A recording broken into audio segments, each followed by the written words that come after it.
Selamat malam Bapak Ibu semuanya. Kita bersyukur bahwa pada malam hari ini kita memiliki kesempatan untuk berkumpul walaupun melalui Zoom, melalui komputer kita masing-masing atau laptop kita atau juga melalui HP kita. Kita bersyukur untuk segala sesuatu yang sudah kita nikmati dalam kehidupan kita.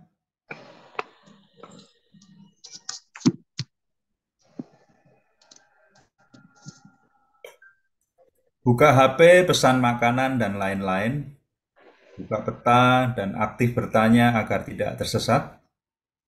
Walaupun dilakukan secara online, kita berkumpul menikmati pembinaan warga jemaat.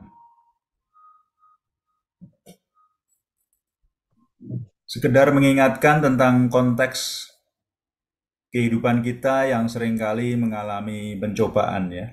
Karena kita bukanlah robot. Apa yang menjadi keinginan kita pada saat sakit tentunya sangat berbeda pada saat kita merasa sejahtera, merasa sehat, merasa berkecukupan gitu ya. Nah, itulah yang hendak kita bahas pada malam hari ini. Bagaimana kita menghadapi pencobaan yang seringkali menjadikan kita lupa tentang keinginan daging itu sendiri yang mendorong untuk melakukan hal-hal yang jauh dari kemuliaan Tuhan. Kita akan segera mulai pembinaan warga jemaat pada malam hari ini tentang bertumbuh melalui pencobaan yang akan dipimpin oleh Evangelis Yonatan Setiawan. Sebelum memulai kegiatan kita pada malam hari ini, kita minta kesediaan Pendeta Edi untuk membuka dalam doa. Silakan Pak Edi. Iya, mari kita berdoa. Bapa yang surga, kami bersyukur untuk malam hari ini. Kami boleh berkesempatan untuk belajar bagaimana kami bisa tetap bertumbuh melalui pencobaan. Kiranya Engkau menolong untuk hamba-Mu, Evangelis Yonatan, yang akan menyampaikan materi ini, materi yang tentunya sangat berguna dan sangat penting dalam kehidupan kami. Kiranya hikmat Tuhan turun atas Evangelis Yonatan dan kami semua juga diberkati dan kami juga bisa saling berbagi berkat di dalam diskusi kami. Terima kasih Tuhan Yesus. Di dalam nama-Mu Yesus Kristus, Allah kami yang hidup, kami berdoa. Amin. Amin. Terima kasih Pak Edi. Tidak berlama-lama, kita persilahkan kepada Evangelis Yonatan untuk memimpin pembinaan warga jemaat pada malam hari ini. Silakan.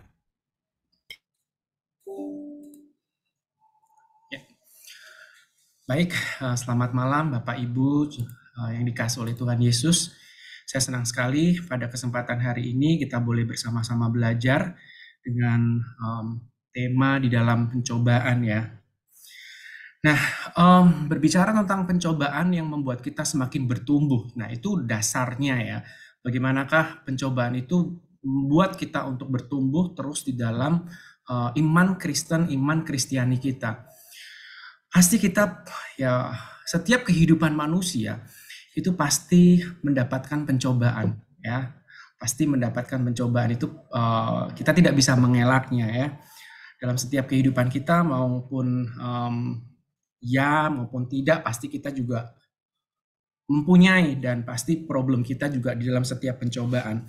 Biasanya kalau pas kita dapat pencobaan ataupun orang dapat pencobaan, kita pasti bilangnya sing sabar gitu ya. Terus kita bisa menghibur mereka, kita bisa menguatkan mereka, bagaimana mereka mungkin ada perasaan kehilangan ataupun kesedihan ataupun kita sebaliknya kita mengalami itu dan orang juga menjumpai kita sing sabar gitu ya. Pasti juga ada tujuan dan maksud tertentu dalam hal kita dicobai ya.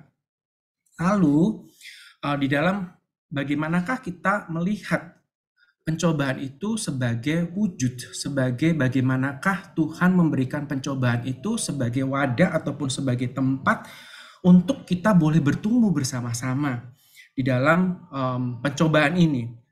Lalu yang menjadi perenungannya adalah mengapa kita sering mendapatkan pencobaan itu sendiri. Tentunya karena Tuhan juga menginginkan kita untuk bertumbuh dan berbuah menjadi pribadi yang kuat dan iman. Nah, itu bagaimanakah rencana dan kehendak Tuhan di dalam setiap kehidupan kita, agar Tuhan itu menginginkan kita untuk bertumbuh dan berbuah untuk menjadi pribadi yang kuat dan iman. Di dalam setiap perjalanan kerohanian kita, pencobaan itu dianggapnya sebagai batu loncatan, bukan batu sandungan. Sebagai batu loncatan, yang dimaksud di sini adalah kita boleh pegangan yang kuat untuk menghadapi setiap persoalan hidup yang kita alami. Jadi pencobaan-pencobaan yang kita alami itu menjadi pembelajaran atau menjadi guru kita di dalam setiap kehidupan kita. Jadi pencobaan yang kita alami, baik itu pencobaan berat, pencobaan ringan, itu menjadi pembelajaran di dalam setiap kita. Namun pertanyaannya adalah sekali lagi, apakah benar Tuhan itu mengasihi kita? Dan apakah Tuhan itu tetap menolong kita dan selalu mengasihi kita? Nah, itu yang menjadi juga perenungan di dalam setiap kehidupan perjalanan kerohanian kita. Apakah di tengah-tengah pencobaan ini menjadi pertanyaan yang muncul itu adalah, apakah Tuhan tetap mengasihi, dan apakah kita memikirkan bahwa apakah Tuhan itu meninggalkan kita dan membiarkan kita menderita? Nah, pada malam hari ini kita akan sama-sama belajar, tentunya di dalam setiap penderitaan Tuhan menginginkan kita untuk bertumbuh dan kuat di dalam pencobaan.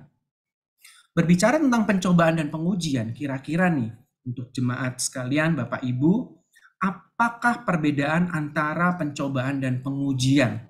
Nah, kita lihat di slide ini ya, Bapak Ibu, pencobaan dan pengujian. Ini beberapa hari saya juga mendapatkan ini. Pencobaan itu bujukan untuk berbuat dosa dan ajakan untuk berbuat salah. Pencobaan itu menuntun secara tidak sadar ke dalam dosa dan kejahatan. Itu adalah pencobaan. Jadi kita tahu bahwa kita tuh kelemahannya di mana, kita tahu. Dan itu kalau kita tahu kelemahannya dan kita masuk di dalamnya dan kita terbujuk oleh buayan si iblis, ya kita masuk ke dalam pencobaan itu sendiri dan kita berbuat dosa ataupun berbuat kejahatan. Secara kita menyadarinya bahwa itu adalah pencobaan. Pencobaan yang kita tahu dan kita sadar bahwa secara manusiawi, secara daging kita tahu bahwa itu adalah salah. Dan itu adalah pencobaan, apakah kita mau melakukan ataukah tidak. Nah, itu pencobaan. Berbeda dengan pengujian. Pengujian itu usaha untuk menemukan kualitas moral ataupun karakter manusia. Dan tujuan tentang pengujian ini sendiri adalah untuk kebaikan kita. Untuk kebaikan semua manusia, membuat kita sadar bahwa itu adalah kelemahan kita. Dan di dalam kelemahan kita lah Tuhan ingin mengajarkan sesuatu untuk tidak bergantung kepada diri kita, melainkan kita bergantung kepada Tuhan. Karena kita tidak mampu sebagai manusia yang berdosa, dan sebagai manusia yang gampang jatuh di dalam dosa, dan seyojanya manusia adalah manusia yang rapuh. Jadi memang kita diuji untuk mendapatkan kualitas yang terbaik. Gak jauh-jauh deh. Mungkin ya di dalam setiap kehidupan kita ada ujian. Saya bekerja di sekolah sebagai guru. Otomatis anak-anak murid juga ada ujian kenaikan kelas. Tujuannya apa? Untuk mengetahui standar kualitas murid-murid kita. Mendapatkan nilai bagus dan juga untuk naik kelas. Nah, itu adalah kita kasih tes itu bertujuan untuk anak-anak dapat mengerti pembelajaran dan materi yang kita sampaikan. Dan itu adalah pengujian. Tetapi bagaimanakah dengan kehidupan kita? Apakah kita sadar dalam setiap kelemahan kita, apakah sadar bahwa kelemahan itu akan diuji terus dan akan menghasilkan sesuatu yang baik, yang bukan dari diri kita sendiri, melainkan Tuhan. Karena itu adalah pengujian yang dari Tuhan. Saya berharap Bapak dan Ibu, jemaat Tuhan dapat mengetahui dan bisa membedakan antara pencobaan dan pengujian. Jadi pengujian ini adalah dapat meningkatkan kualitas iman kita, karakter kita, dan kita sadar di dalam diri dan kelemahan kita. Itulah sebabnya Tuhan itu menguji kita supaya kita dimurnikan, ya, supaya kita dimurnikan untuk sesuai dengan gambar dan penciptanya, yaitu Yesus Kristus. Dan tentu setan pun mencobai dan menggoda supaya kita jatuh dalam dosa.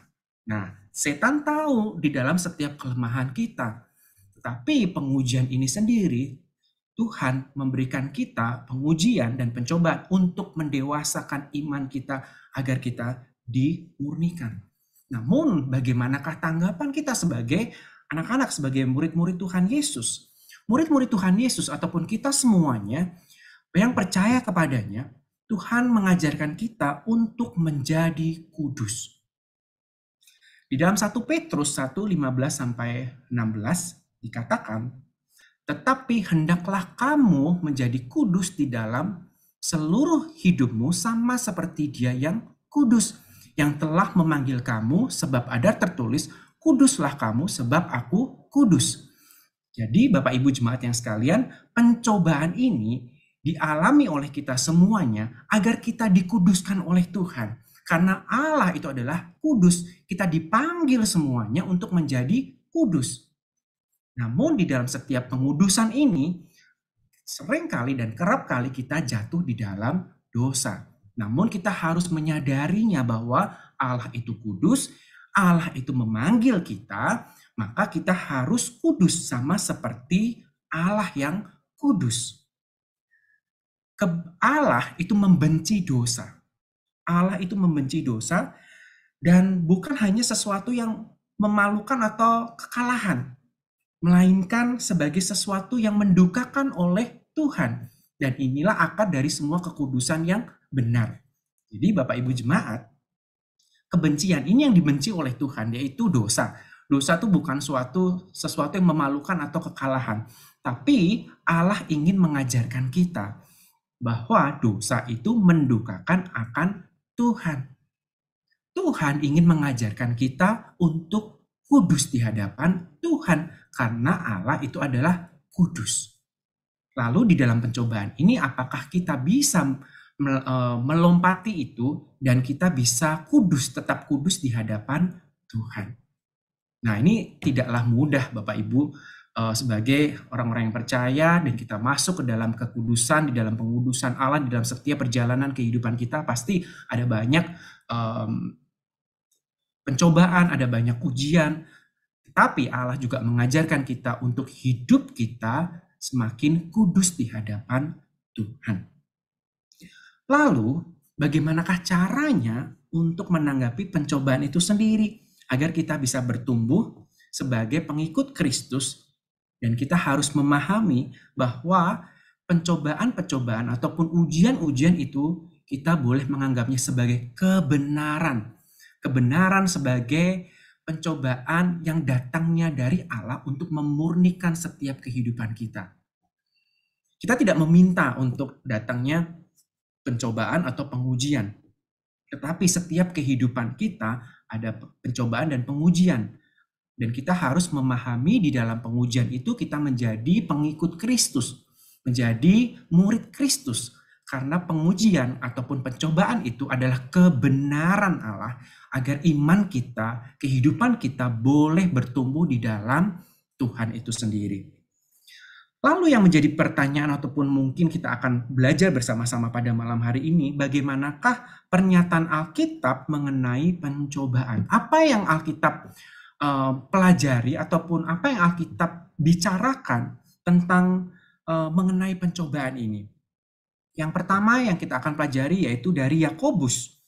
Yakobus 1:13-15. Nah, Yakobus 1:13-15 di sini Bapak Ibu juga bisa melihat ya di screen. Apabila seorang dicobai, janganlah ia berkata, pencobaan ini datang dari Allah, sebab Allah tidak dapat dicobai oleh yang jahat. Dan ia sendiri tidak mencobai siapapun.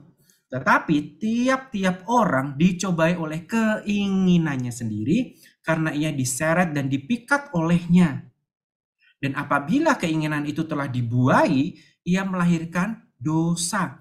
Dan apabila dosa itu sudah matang, ia melahirkan maut. Nah, ini jelas sekali di dalam Yakobus ini.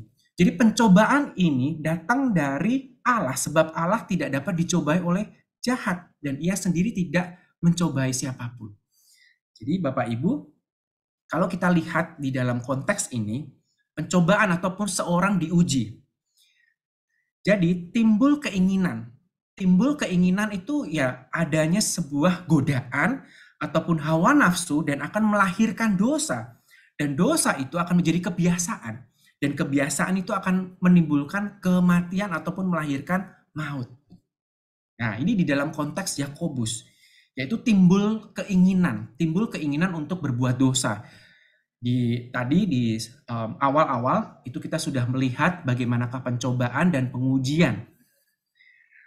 Kalau kita lihat di dalam Yakobus ini, timbullah keinginan untuk berbuat dosa, ataupun godaan, ataupun hawa nafsu. Dan dosa kebiasaan itu akan menimbulkan habit kita dan akhirnya kematian.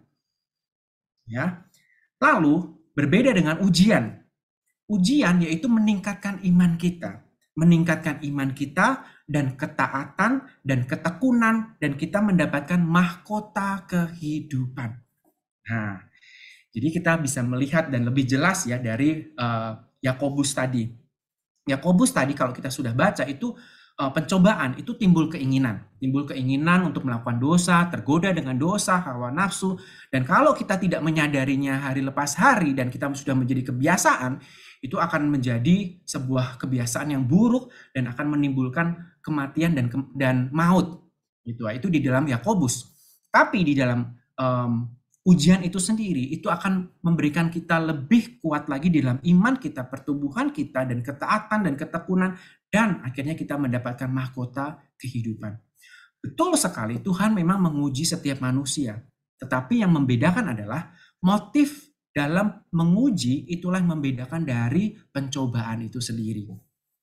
Pencobaan duniawi tentu berakhirnya, ya kita tahu sendiri, tidak ada abadi di dalam setiap dunia ini. Pasti ujung-ujungnya juga menawarkan sesuatu hal yang indah, yang menarik, yang menjauhkan kita di hadapan Tuhan. Tetapi ujian dari Tuhan mempunyai dan memiliki motivasi yang berbeda.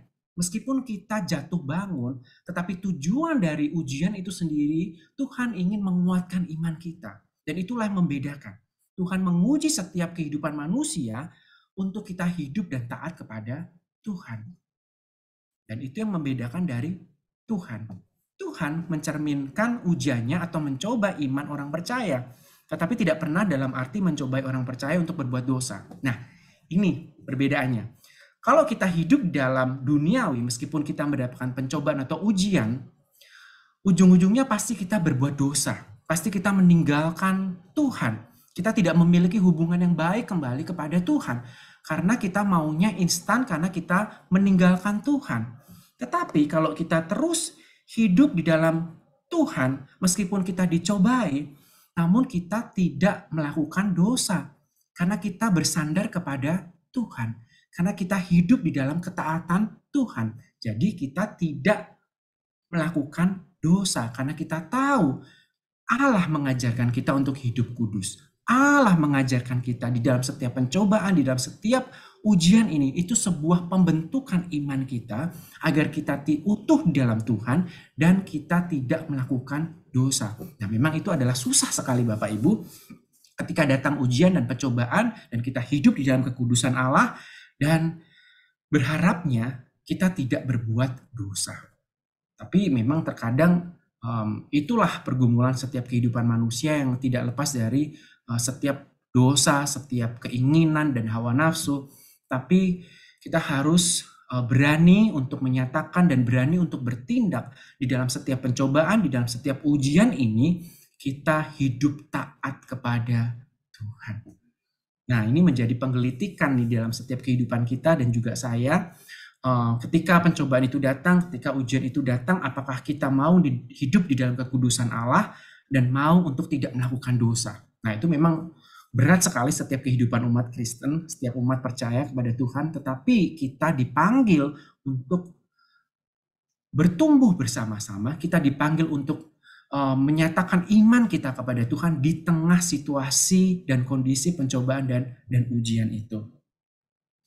Maka jelas sekali di dalam pencobaan dan pengujian itu sendiri, kalau kita lihat di dalam 1 Petrus 1 ayat 6 sampai 7, dikatakan bergembiralah akan hal itu, sekalipun sekarang ini kamu seketika harus berduka cita oleh berbagai-bagai pencobaan.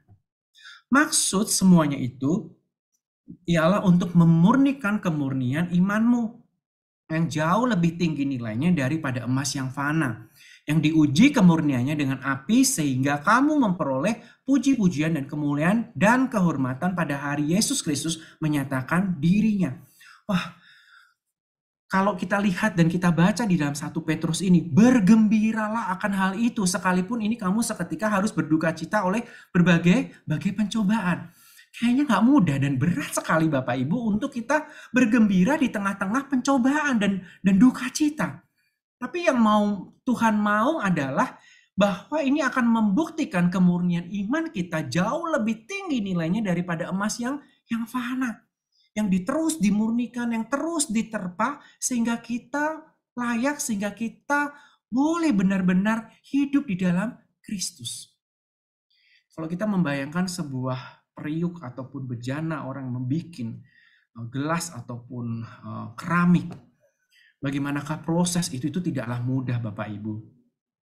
Dengan diterpanya, dengan dibentuknya, bahkan dibakar, bahkan dikasih lilin, bahkan diukir, dan bahkan dimasukin ke dalam api yang suhunya sangat panas untuk memurnikan, untuk memoles itu semuanya.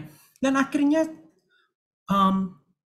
cangkir ataupun gelas itu kelihatan cantik, kelihatan bagus, dan tidak menyadarinya sebagus itu.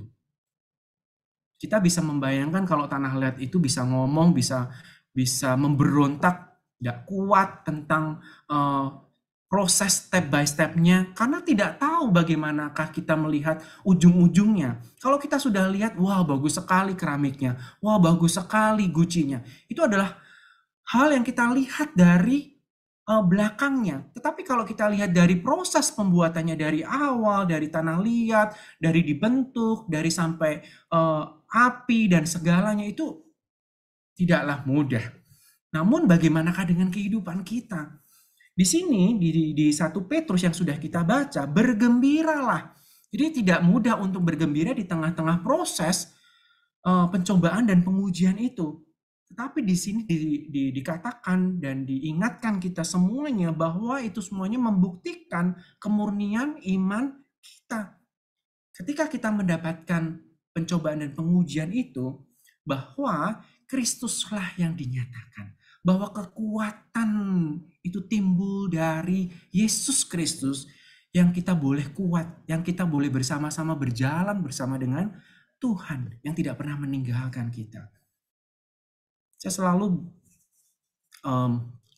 berbicara kepada anak-anak didik saya dan juga untuk anak-anak youth di luar sana. Ketika kita menjalani sebuah proses kehidupan ini yang mungkin tidaklah mudah yang kalian jalani, ingatlah bahwa Allah tidak pernah meninggalkan kita. Bahwa tujuan dari segalanya itu, bahwa Allah memurnikan iman kita, memurnikan agar hidup kita sesuai dengan kehendak Tuhan. Dan semuanya itu dapat dinyatakan di dalam setiap kehidupan kita lewat pencobaan kita, lewat pengujian kita, agar dapat dipermuliakan di dalam setiap kehidupan kita. Tidak hanya Kristus dipermuliakan di dalam keberhasilan kita, tidak hanya Kristus dimuliakan hanya kesuksesan kita, tapi alangkah baiknya kalau Kristus itu dimuliakan di dalam setiap kelemahan kita. Kristus dapat dipermuliakan setiap proses perjalanan kehidupan kita. Hanya Dialah yang kita muliakan. Jadi konsep itu jelas sekali dalam surat Petrus. Yang pertama, bahwa maksud Allah bukanlah untuk menyebabkan dosa atau membinasakan, tetapi untuk memurnikan. Jadi yang sudah kita pelajari bersama-sama, bahwa pencobaan, bahwa ujian itu bukanlah maksud untuk menyebabkan dosa. Tidak.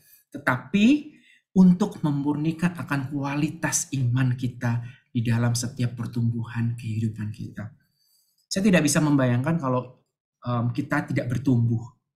Dalam hal biasa-biasa saja, dalam hal flat, dalam hal biasa nyaman, dalam biasa kita tidak memiliki pencobaan, kita tidak memiliki ujian, itu rasanya kehidupan kita flat. Tetapi kalau kita memiliki sebuah pencobaan, sebuah ujian untuk the next step-nya, level kita, itu kehidupan kita berwarna.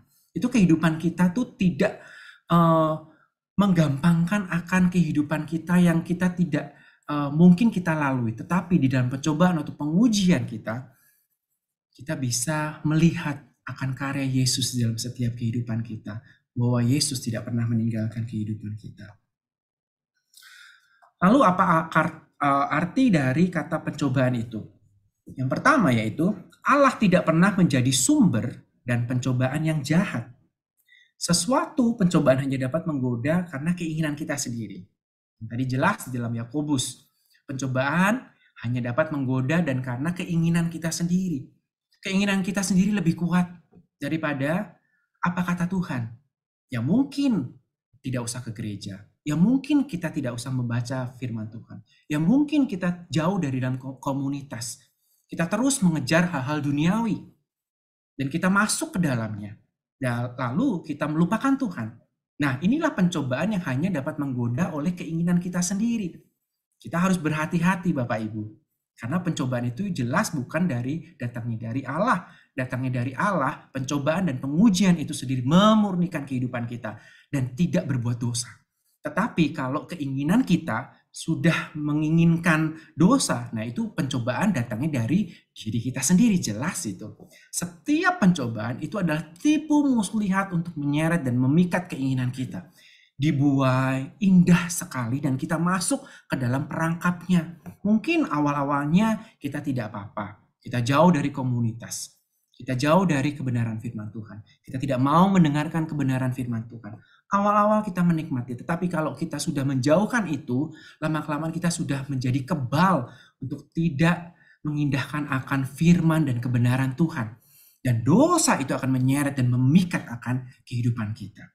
Lalu keinginan itu akan terpikat jika dibuai dan akan menghasilkan dosa. Wah, ini ya, jadi kita tahu nih pencobaan dari awal. Dari awal itu digoda oleh keinginan kita, mungkin lebih enak. Dan lama-kelamaan dosa itu menyeret, memikat kita, dan sehingga dibuai oleh dosa. Dan kita tahu bahwa dosa adalah maut. Dosa yang terus bertumbuh makin matang akan menghasilkan maut. Dan maut itu adalah mengerikan Bapak Ibu. Dan upah dosa adalah maut. Dan dosa itu dibenci oleh Tuhan. Pencobaan dan pengujian bukanlah sebuah dosa. Pengujian dan pencobaan membuat hidup kita semakin layak kepada Tuhan. Iman kita semakin bertumbuh. Dan yang kedua, bagaimanakah prinsip untuk menyingkapi pencobaan itu sendiri? Bagaimanakah prinsip menyingkapi pencobaan itu sendiri? Di dalam Yakobus 1, 2-4. Yakobus 1, 2-4. Saudara-saudaraku, anggaplah sebagai suatu kebahagiaan. Sama seperti tadi di 1 Petrus. Apabila kamu jatuh ke dalam berbagai-bagai pencobaan. Sebab kamu tahu bahwa ujian terhadap imanmu itu menghasilkan ketekunan. Kalau kita sudah perhatikan di dalam Petrus, itu pencobaan itu membuat kita hidup bahagia. Membuat kita terus bersandar kepada Tuhan. Anggaplah itu sebagai kebahagiaan. Tidaklah mudah. Di dalam Yakobus, pencobaan dan ujian itu menghasilkan akan ketekunan. Wah, luar biasa. Tidak hanya kebahagiaan, tetapi juga ketekunan. Ya, Bapak Ibu, memang tidaklah mudah. Saya sendiri juga masih bergumul dalam setiap pencobaan. Tidak hanya bahagia, tidak hanya kita menikmati, tetapi ujian terhadap imanmu itu akan menghasilkan ketekunan. Nah, tanpa bertekun dalam penderitaan, orang percaya tidak dapat bertumbuh dalam kebenaran Allah. Dan tanpa kebenaran Allah, orang percaya tidak dapat berbuah. Nah, ini jelas sekali, tanpa bertekun dalam penderitaan, setiap kehidupan kita tidak dapat bertumbuh melewati kebenaran Allah. Jadi berbahagialah Bapak Ibu kalau kita kehidupan kita dicobai pencobaan itu dan kita mengimani dan kita menghayati akan pencobaan dan pengujian ini sebagai tahap ujian dari Allah supaya kita bertekun dan bertumbuh di dalam setiap kebenaran firman Tuhan. Ketika kita hidup di dalam setiap kebenaran kita, maka kita akan berbuah. Berbuahnya apa? Orang-orang dapat melihat di dalam setiap kehidupan kita. Dan nama Tuhan semakin dipermuliakan di dalam penderitaan kita, di dalam pengujian kita. Orang dapat melihat, kok kamu bisa bertahan ya? Kok kamu bisa berdiri tegap di dalam situasi, keadaan, dan kondisi. Mungkin di dalam setiap kehidupan pekerjaan kita, di dalam keluarga kita, di dalam pelayanan kita, ataupun kita kalau bisa melihat akan masa lalu kita di COVID yang sudah kita lalui, akhirnya toh kita bisa sampai hari ini, itu adalah sebuah anugerah Tuhan. Kita bisa melihat ke belakang bahwa perjalanan iman kita menuntun kita untuk semakin bertumbuh kepada Tuhan dengan adanya ketekunan di dalam setiap proses kehidupan kita. Jadi Bapak Ibu serta saudara sekalian, berbahagialah kalau kita memiliki sebuah pencobaan dan pengujian, bukan datangnya dari Tuhan. Tapi kita juga melihat dan kita menanggapi dengan mata iman kita, bahwa pencobaan dan pengujian itu sebuah bentuk di dalam ketaatan kita kepada Tuhan. Lalu penderitaan itu buat saya ataupun kita sama-sama belajar memiliki sisi lain, yaitu kebahagiaan. Kalau kita bisa melihat penderitaan dari sisi yang lain, yaitu kebahagiaan. Kebahagiaan inilah yang tidaklah dapat kita bisa bandingkan dengan orang lain. Karena kebahagiaan di dalam Kristus Yesus ada sukacita yang melampaui akal dan pemikiran kita. Bahwa Yesus Kristus itu menguatkan dalam setiap kehidupan kita. Kita bisa melewati penderitaan itu dengan baik. Kita tidak akan membangun mekanisme pelarian dengan berbagai hal yang buruk, dengan berbagai macam dosa.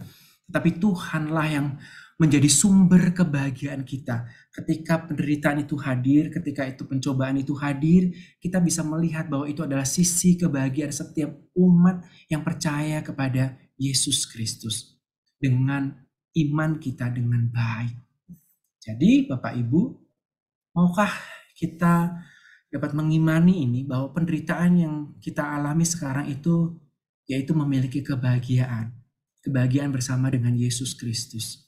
Kebahagiaan dengan ketekunan dan ketaatan kita bersama-sama dengan Dia.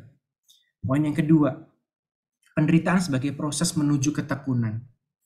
Bagi iblis, penderitaan adalah senjata untuk menghancurkan manusia. Betul, tetapi bagi Allah, penderitaan adalah alat untuk membentuk manusia menjadi serupa dengan Kristus Yesus. Untuk itulah Allah mengizinkan penderitaan terjadi dalam setiap kehidupan kita, setiap anak-anaknya. Yaitu proses sebagai ketekunan. Bagaimanakah iman kita dalam setiap perjalanan kita, itu menunjukkan sebuah ketekunan. Apakah kita mau hidup? Apakah kita mau terus melayani Tuhan? Apakah terus hidup kita memancarkan akan kasih Tuhan di dalam setiap penderitaan, di dalam setiap pengujian kita? Tidak mudah memang. Tetapi mari kita sama-sama belajar di dalam setiap proses penderitaan ini sebagai proses untuk menuju ketekunan. Poin yang ketiga, penderitaan melahirkan ketekunan dan menghasilkan buah. Tidak mungkin kalau kita tekun, pasti juga akan menghasilkan buah. Dan orang akan melihat, dan kita juga akan menyadari setiap kehidupan kita menghasilkan buah.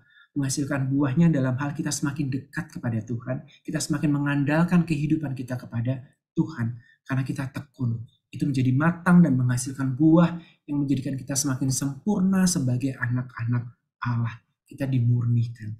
Kalau kita sudah mengalami itu, kita bisa berkata bahwa Engkau sangat baik, bahwa Allah sangat baik dan mengasihi. Lewat pencobaan itulah kita dapat melihat bahwa Tuhan tidak pernah meninggalkan setiap kehidupan kita. Ya, Bapak Ibu mungkin memiliki kehidupan yang masing-masing. Kita memiliki pencobaan dan ujian sendiri. Tapi kita percaya dan yakin kalau kita sudah melihat ke belakang, bahwa toh kenyataannya Tuhan tidak pernah meninggalkan kita. Pencobaan dan ujian itu semakin membuat kita bahagia. Ujian dan pencobaan itu semakin membuat kita hidup tekun, hidup taat kepada Tuhan. Bukan melarikan, bukan untuk meninggalkan Tuhan. Karena Tuhan tidak mengasihi. Tetapi kita diproses, kita diolah, dan kita terus dimampukan untuk hidup bahagia dan tekun di dalam setiap proses kehidupan kita. Dan yang ketiga, setelah kita menanggapi tentang penyataan Alkitab mengenai pencobaan dan prinsip, dan yang ketiga, bagaimanakah prakteknya untuk menghadapi pencobaan. Dalam Roma ayat 5, 3-5, dan bukan hanya itu saja, kita malah bermegah juga dalam kesengsaraan kita. Karena kita tahu bahwa kesengsaraan itu menimbulkan ketekunan, dan ketekunan menimbulkan tahan uji, dan tahan uji menimbulkan pengharapan. Dan pengharapan tidak mengecewakan. Karena kasih Allah telah dicurahkan di dalam hati kita oleh Roh Kudus yang telah dikaruniakan kepada kita. Nah, ini adalah proses bagaimana pengujian dan proses bagaimana pencobaan itu terjadi.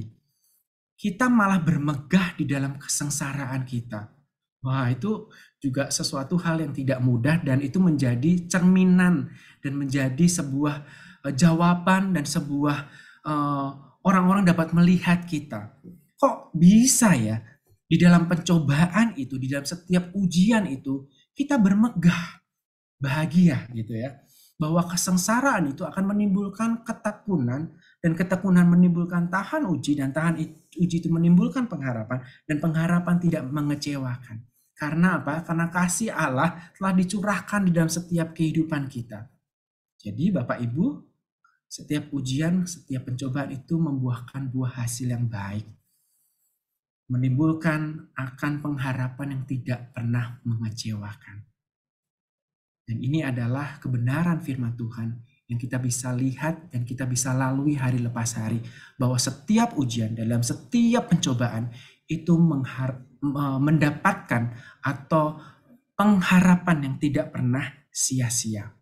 Bertekun. Kalau kita lihat di Roma ini ya, 3-5, sekali lagi banyak sekali kata atau kalimat itu bertekun, bertahan, dan berharap.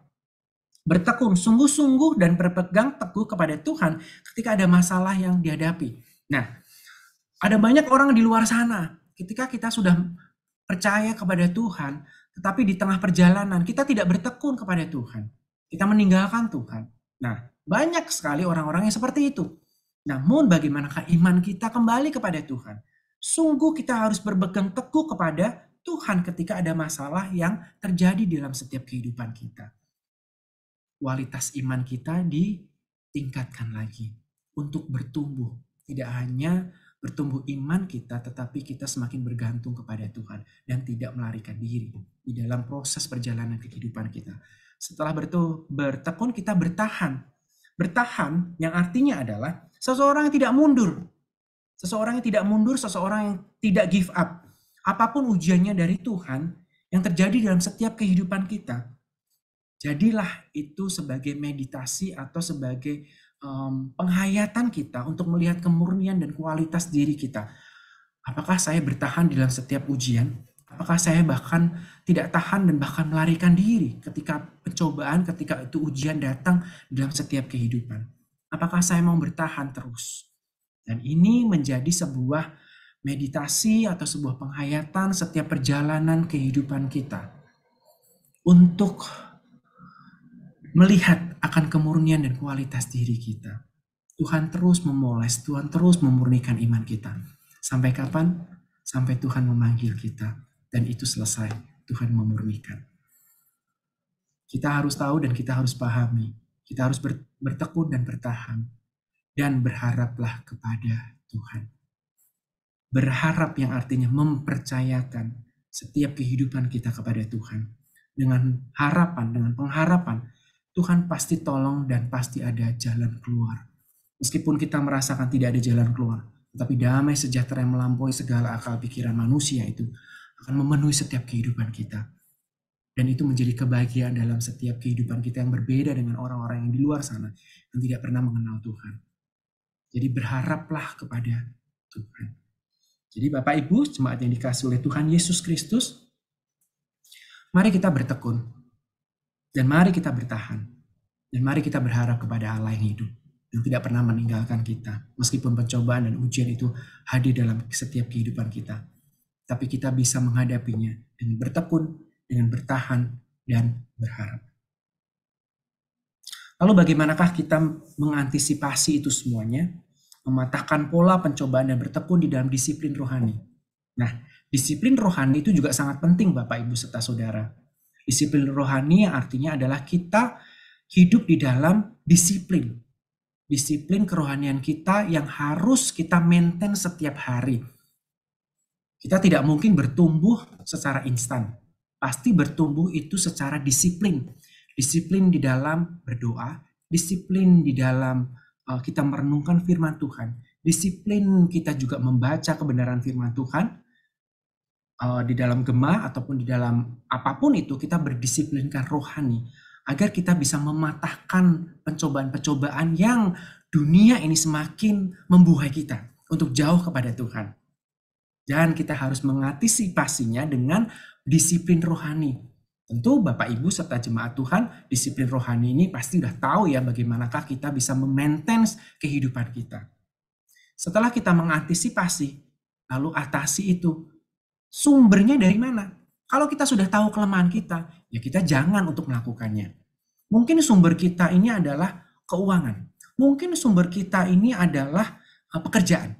Mungkin sumber permasalahan kita yaitu kita gampang sekali digoda gitu ya. Nah, kita harus mengatasi itu. Kalau kelemahan-kelemahan itu kita sudah tahu, ya kita harus mengatasinya. Dengan apa? Ya dengan kita tidak bisa ataupun gampang terjatuh dalam dosa. Kita harus mengantisipasi itu. Lalu kita bisa mengalihkannya, yaitu mengubah pencobaan itu menjadi persembahan kepada Tuhan. Kita harus mengalihkannya di dalam setiap kehidupan kita, di dalam doa, di dalam setiap pembacaan gema ataupun pembacaan apapun itu, di dalam komunitas, di dalam PWJ saat ini, di dalam kerohanian kita, dan kita harus alihkan itu dan percaya bahwa Tuhan itu akan menguatkan setiap di dalam kelemahan kita.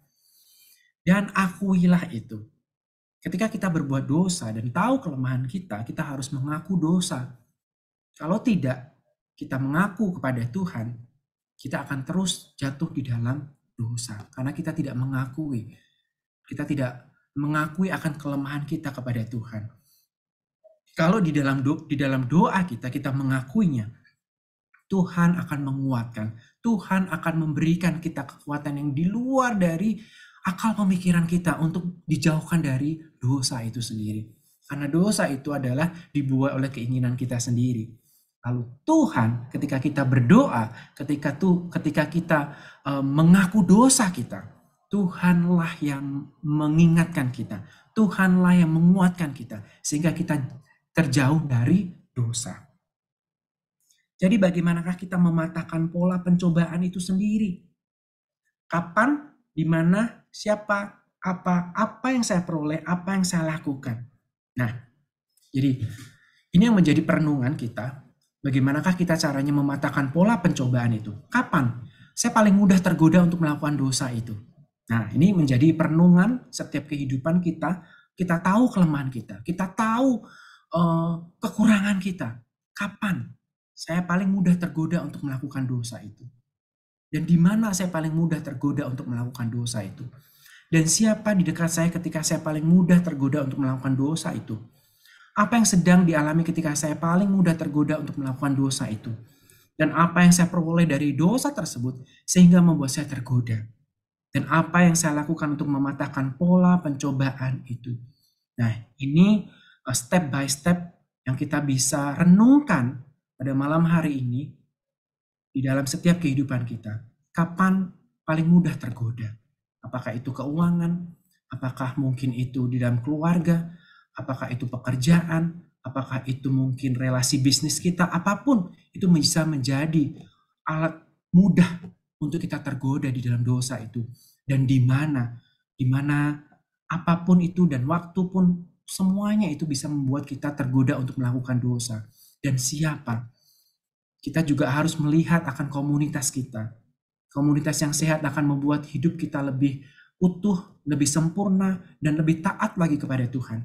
Tetapi kalau kita memiliki sebuah komunitas yang salah, itu akan lama-kelamaan kita akan menjauhkan komunitas yang sehat, komunitas yang seharusnya kita bangun di dalam pertumbuhan iman kerohanian kita. Tetapi kalau kita salah komunitas, itu juga akan membuat kita akan tergoda untuk dosa. Dan apa yang kita alami ketika kita berbuat dosa? Apakah kita mau mengaku dosa kita? Apakah kita membiarkannya? Dan apa yang kita peroleh ketika kita berbuat dosa? Dan apa yang saya lakukan ketika kita tahu bahwa dosa itu terus mengikat kita? Apakah kita mau mematahkan dosa tersebut? Ataukah kita hidup di dalam dosa? Ataukah kita terbebas dan kita mengakui setiap kelemahan kita? Dan kita terus berbalik kepada Tuhan untuk hidup taat dan untuk hidup seturut sesuai dengan kebenaran firman Tuhan. Bapak Ibu, kalau kita sudah lihat di dalam setiap pencobaan, bertekun dalam disiplin rohani. Bertekun itu membuat hidup kita semakin hari semakin mengetahui akan kualitas kehidupan kita. Latihan yang baik akan mempersiapkan seseorang menghadapi pertandingan yang sesungguhnya. Seringkali di sanalah kemenangan dan kekalahan ditentukan sebelumnya. Jadi Bapak Ibu, kalau kita tahulah atlet itu harus melatih dirinya untuk dapat kuat fisik, untuk dapat kuat mentalnya, untuk dapat memenangkan sebuah pertandingan sebelum dia bertanding. Sama di dalam setiap kehidupan kita. Kita juga bertanding. Bertanding bukan dalam hal kita bertanding di dalam pertandingan di Olimpiade ataupun siapa yang mendapatkan penghargaan. Tetapi kita bertanding di dalam iman kerohanian kita untuk mempersiapkan kehidupan kita untuk kekekalan yang Tuhan berikan di dalam setiap kehidupan. Pencobaan dan godaan itulah pertandingan kita yang sesungguhnya yang harus kita hadapi. Apakah kita masuk ke dalam pencobaan, apakah kita tidak? Nah, itu bertekun untuk mendisiplinkan kerohanian kita. Di Lukas 16 ayat 10, barang siapa ia setia dalam perkara-perkara kecil, ia setia juga dalam perkara-perkara besar. Dan barang siapa tidak benar dalam perkara-perkara kecil, ia tidak benar juga dalam perkara-perkara besar. Jadi Bapak Ibu, kalau kita setia di dalam perkara kecil, maka kita juga bisa melewatinya perkara-perkara yang lebih besar lagi. Kalau kita bisa setia di dalam setiap pencobaan dan ujian hidup kita, maka di ujian dan pencobaan yang berikutnya kita bisa melampauinya itu. Karena kita tahu bahwa Yesus tidak pernah meninggalkan. Karena kita tahu di dalam setiap pencobaan kita bertekun dan itu mendisiplinkan setiap kerohanian kita. Lalu bertekun dalam disiplin rohani. Nah, ini ada caranya yaitu berdoa, waktu teduh, kita juga mendengarkan firman Tuhan, kita bersekutu, dan kita juga bersaksi. Inilah kedisiplinan rohani kita. Maukah kita dibangun melewati doa kita? Doa dan waktu teduh itu sangat penting. Karena di dalam setiap doa kita, bahwa setiap pencobaan kita, bahwa setiap pengujian kita, ketika kita berdoa, Tuhan hadir dan Tuhan menguatkan. Dan tidak hanya berdoa, kita juga punya persekutuan, kita juga punya komunitas. Di dalam sebuah komunitas inilah kita bisa saling menguatkan satu dengan yang lainnya untuk bersekutu. Dan juga untuk kebenaran firman Tuhan yang setiap hari minggunya kita boleh dengar, itu juga akan menguatkan setiap iman kita untuk bertekun dan berdisiplin dalam rohani. Sesudah kita boleh mengikutinya itu di dalam doa, bersekutu, dan firman Tuhan, tiba saatnya kita bersaksi kepada orang. Mungkin di luar sana orang-orang belum mengenal akan kebenaran firman Tuhan. Mungkin di luar sana orang-orang menghadapi pencobaan berbeda dengan iman Kristen kita. Dan itu menjadi tugas dan tanggung jawab kita. Setelah kita bertekun dalam doa, bersekutu, dan juga mengalami akan kebenaran firman Tuhan, maukah engkau dipakainya untuk bersaksi? Maukah kita semuanya dipakai Tuhan untuk dapat menjadi jawaban untuk orang-orang di luar sana ketika mereka menghadapi pencobaan, ketika mereka menghadapi ujian? Dapatkah hidup kita bisa menjadi jawaban dan bersaksi untuk orang-orang yang belum mengenal Tuhan? Di dalam Tuhan kita belajar menikmati setiap proses sampai kita mampu terbang tinggi bagai Raja Wali. bergantunglah kepada Tuhan dan jangan menyerah kepada pencobaan. Kalau kita juga lihat dalam setiap pencobaan, Raja Wali juga sebagai Raja Wali yang kuat, ya, juga punya dilatih untuk bisa terbang, untuk kepaknya juga kuat. Nah, ini kita yakin dalam setiap kehidupan Tuhan mau mengajarkan kita, dan kita juga harus menikmati proses ini sampai kita mampu terbang tinggi bagi Raja Wali. Bergantunglah kepada Tuhan dan janganlah menyerah kepada pencobaan. Saya ingin tutup di dalam Yesaya 40 ayat 31. Tetapi orang-orang yang menanti-nantikan Tuhan mendapat kekuatan baru. Mereka seumpama Raja Wali yang naik terbang dengan kekuatan sayapnya. Mereka berlari dan tidak menjadi lesu. Mereka berjalan dan tidak menjadi lelah. Jadi Bapak Ibu, pencobaan dan pengujian ini kita boleh menantikan akan kekuatan, akan pengharapan yang Tuhan berikan dalam setiap kita. Dan kita menjadi kuat di dalam perjalanan kehidupan kita. Kita tidak menjadi lesu, kita berjalan dan tidak menjadi lelah. Karena Tuhan, karena Allah ada beserta dengan kita. Maka nikmatilah perjalanan ini. Nikmati perjalanan ini bersama dengan Dia. Dan tidak pernah meninggalkan dan menguatkan kita di dalam setiap pencobaan, di dalam setiap ujian kita. Dan akan menghasilkan buah. Dan buah itu dapat kita rasakan dan orang-orang dapat melihat kita bahwa Kristus Yesus ada di dalam setiap kehidupan kita. Amin. Terima kasih Evangelis Yonatan yang sudah menyampaikan dengan sangat komprehensif. Apakah di antara Bapak Ibu ada yang ingin bertanya, menyampaikan sesuatu? Sepertinya sudah sangat jelas ya. Kalau kita mengingat cerita dari Timur Tengah ya, ada satu kisah musafir dan onta ya. Bapak Ibu pernah mendengar cerita itu? Musafir dan onta. Jadi suatu kali seorang musafir melakukan perjalanan bersama dengan ontanya. Nah, dalam perjalanan itu kemudian diperkirakan akan ada badai yang besar sekali gitu ya, yang akan menghampiri mereka berdua, musafir dan ontanya.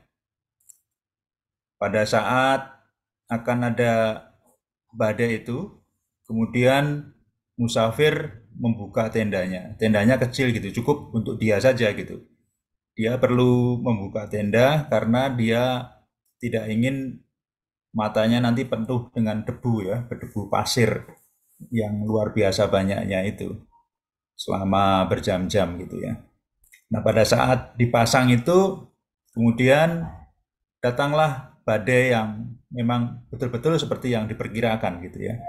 Nah, pada saat badai itu dia kemudian mendapatkan ada tendangan-tendangan gitu dari mana gitu. Setelah dia pikir-pikir, oh ternyata itu ontanya gitu. Ontanya itu merengek-rengek kepada tuannya. Tuan boleh dong aku masuk ke dalam tendamu. Lah tendaku kan kecil gitu. Nggak, hidungku aja deh supaya aku bisa bernafas gitu kan. Kan apa kamu nggak kasihan kalau aku di luar sini penuh dengan debu juga. Kemudian tuannya pikir ya kalau cuma hidung aja boleh lah. Tapi cuma hidungmu ya, jangan kepalamu dan tubuhmu apalagi kan nggak muat. Cuman tubuh aja yang dibuat. Enggak, cuman hidungku saja gitu ya. Ya sudah masuk. Setelah masuk, kemudian baru dia sadar gitu. Nggak bisa dong masuk. Kok seluruh tubuhmu, kepalamu gitu ya. Nah, setelah dia tidak bisa menghentikan itu, baru dia sadar bahwa onta itulah yang masuk ke dalam kemah itu. Nah, itulah pencobaan ya. Gambaran dari orang-orang Timur Tengah begitu. Jadi, sesuatu yang kita biarkan masuk, ternyata malah menguasai rumah kita. Nah, apakah kita membiarkan pencobaan itu hadir dalam kehidupan kita, meskipun sedikit, ataukah kita bisa menjaga rumah kita untuk tetap kudus di hadapan Tuhan. Dan karena tidak ada yang bertanya, kita akan mengakhiri Dan kita minta kesediaan Ibu Retno ya, tutup dalam doa. Silakan. Mari kita akhiri.